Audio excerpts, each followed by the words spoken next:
Salutation gamblers, Neruth here. Do you have a craving, a hole inside of you that you're seeking to fill? An addiction that you're trying to recover from after you lost your money, your family, and your home? Then maybe this game can help you by indulging yourself and submitting your time by playing this instead of betting your money on some weird horses. Stop wasting company time, and instead of playing solitaire, brother, play Balatro. what's that?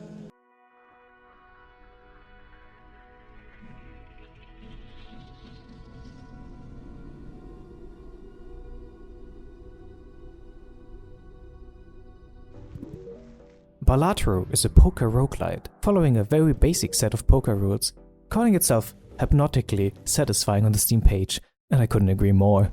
A game where you have to carefully plan out your hands and manage the most important resource of all, money. Depending on the amount of autism or nostalgia that you have for 80s style CRT TVs, you might want to change some settings before you start your first game, because chances are, it won't be your last. The fault lies with the developer. If you try out the game and the next time you look at the clock, it's gonna be 6 AM in the morning, panicking, your heart rate increasing before the realization hits that you are currently in a phase of mandatory, unpaid sabbatical of undetermined length, sighing out a breath of relief and starting a new run. You might also want to change the game speed, although that is totally subjective and depends on your personal preference. Once you start a new run, you get to select a deck. Most of these you have to unlock by playing and fulfilling a special condition, like winning a run with a specific deck or by winning in a higher difficulty. Every deck has a different starting bonus, ranging from the starter deck with +1 discard to some more interesting decks like the no-face card decks, the flush deck or the big shackle deck. There are a lot of decks to unlock and to discover, and you can also increase the difficulty by raising the stakes, unlocking more and more difficult modifiers requiring you to find any and all ways to break the game. Every round consists of a small blind, a big blind, and a boss with an increasing score requirement. Your singular goal each round is to reach the required score, which you achieve by playing hands. You get a set amount of hands you can play, and discards to get better hands to play. The amount can vary depending on the deck you select and other modifiers. Every poker hand that you can play has a base value and multiplier to it, ranging all the way from a simple high card up to a straight flush, and maybe there are some more hidden hands to play. Every card that you play gets added to the base value, with aces being 11, face cards 10, and the numbered cards, well, the numbered cards are numbered cards. Go figure. Should you not be too familiar with poker hands, you can find more information and examples for hands under the run info. The game gives you a number of discards to redraw, but there's also some strategy to rather play hands to redraw with just a high card and for darts, rather than using your discards. You also get the option to skip blinds, which gives you a different bony and form of tags, which generally give you benefits. Some are just straight up money, others give you booster packs, and it can be a very beneficial option. By doing this, we'll skip the store. Wow, Neruth, I can hear you scream in a high-pitched voice. Is that all there is to it? That barely seems like fun. Well, should the initial rush of the points getting calculated, the satisfying sounds and the number becoming bigger and bigger not be enough to stimulate your little monkey brain? After you've won your first blind, unlike in real life, you get to cash out. Every blind won rewards you with a set amount of money, giving you more money for remaining hands, and an interest. The Balatro universe is so full of gambling addicts that nobody has any money, and the interest rates are a tremendous 20%. An utopian future in which Mr. House has made every person a gambling addict. You get paid $1 for every $5 that you currently have, up to a maximum of $5 of interest for $25 you own. Although there are some ways to increase this limit further. After you get paid, you will get tempted with some of the nice things in life you could never afford before, visiting the game's shop and giving you the hard choice of striking a balance between buying things to increase the synergy of your decks, the cards inside of them, with a random selection of vouchers, booster packs, and jokers. Vouchers are permanent buffs for the rest of the run, but usually somewhat pricey, only restocking after you've beaten a boss.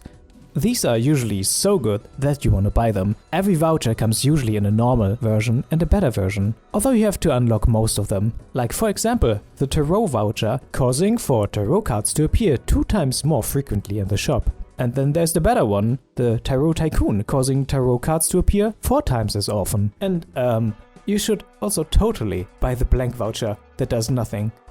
Trust me, smiley face, 100% no cap.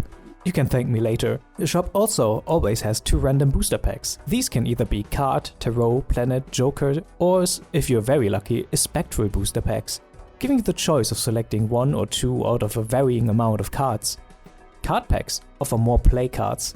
These can contain any suit, any number, but can also contain seals, enhancement, and special editions, which makes these cards a lot better than your vanilla cards.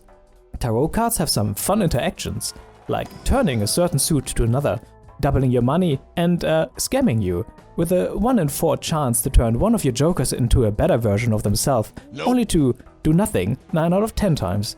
Let me be real with you here. I thought this game might be cursed. After I lost way too many 1 in 4 chances in a row, I tried uninstalling the game and I went to sleep. The next morning it was installed again. But how? So I recorded my little gamer den, and it turned out my unconscious body is sleepwalking and reinstalling the game. My brain knows that it cannot continue without the dopamine injecting feeling that this game is giving me. No matter how bad my luck was, I have to continue. Should you not like the effect, you can also sell them. Of course, for a bargain bin price of $1 usually. Planet cards upgrade your playable hands, buffing both the chips and multiplier per hand, with each planet upgrading a different hand. I usually just end up fishing for Jupiter to level flush, simply because it's easier for me to do, finding the same looking suit symbols than forming the high mathematical equation needed to form a straight, just to get baited in the discarding phase and drawing every other suit than the one I'm looking for. I love this game. Jokers are the definition of finding ways to gently, but firmly, break the game and make the game submit to you. There are 150 jokers in this game. Most of them have to be unlocked. Some have samey effects like a simple multiplier based on any of the suits, with simpler multipliers or bonus credits for specific hands played. But other jokers can completely change the hands and the way you want to play this game. I'm gonna list some of my favorites here, but I don't want to spoil too many, since finding out yourself is pretty fun. A combo of the Pareidolia Joker, Midas Mask, and Reserved Parking Joker is like one of my favorites, with the Pareidolia Joker's effect being that all cards are considered face cards, the Mask Joker turning every played face cards to gold cards, which, if you hold a gold card at the end of a round, gives you $3 per card, and the Reserved Parking Joker having a 1 in 2 chance to give you $1 for every face card in hand when you play a hand. If you get these jokers, all your money problems are pretty much fixed within a few rounds of playing, which you can further enhance to get even more money through interest enhancing. Although, as nice as money is, you might want to switch to some jokers that help you to score. As some of your card collection and gacha gamers know, the best card is the credit card. This joker lets you go into debt up to a certain point, allowing you to buy all the things you want in the shop, release the shackles of money saving and interest collecting, give in to your FOMO, and buy, just to regret it the next shop when you see a negative joker in the display and you're broke.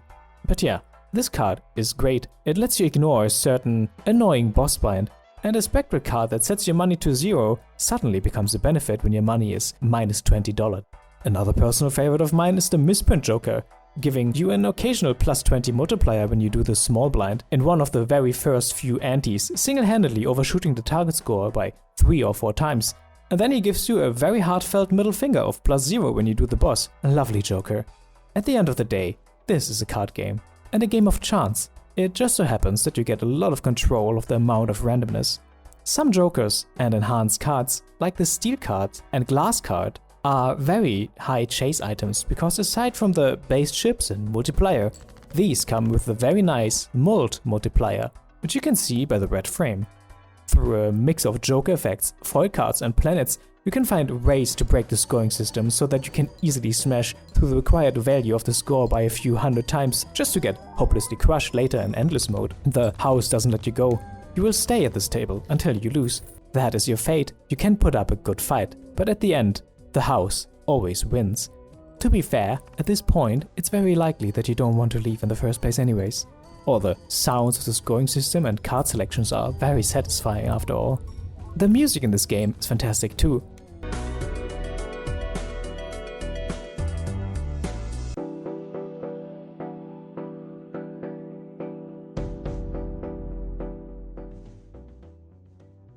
Hypnotical and enthralling, it adds a weirdness to the game, like a fever dream.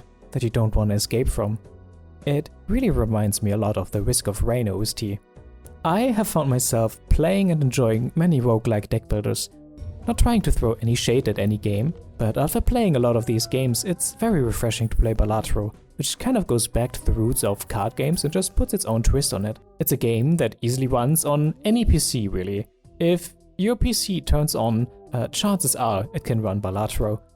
Although I recommend you to get the game, I don't recommend you to install it on your PC that you use for work. Odds are that your productivity will reach a new low. Your boss will ask you why you're playing solitaire all the time, and then you will show him. And he either will kick you out, or after a few hours, he will understand. There's a lot of fun and unlockables for you to find, and I can highly recommend this game. I give this game a score out of Wheel of Fortune chance to do nothing out of a Polychrome Edition Joker multiplier. Anyways, that's it for me. Sorry, it has been a while. I hope I can make a lot more of these little reviews, although, as always, with dubious quality. If you, for some reason, want to support me, please don't. Having people on my Patreon feeds into my guilty conscience to be productive and do something, and I would rather not. So, if you would excuse me, I've got some responsible gambling to do. Thank you very much for watching, and have a good day. See you all a lot sooner than the last upload.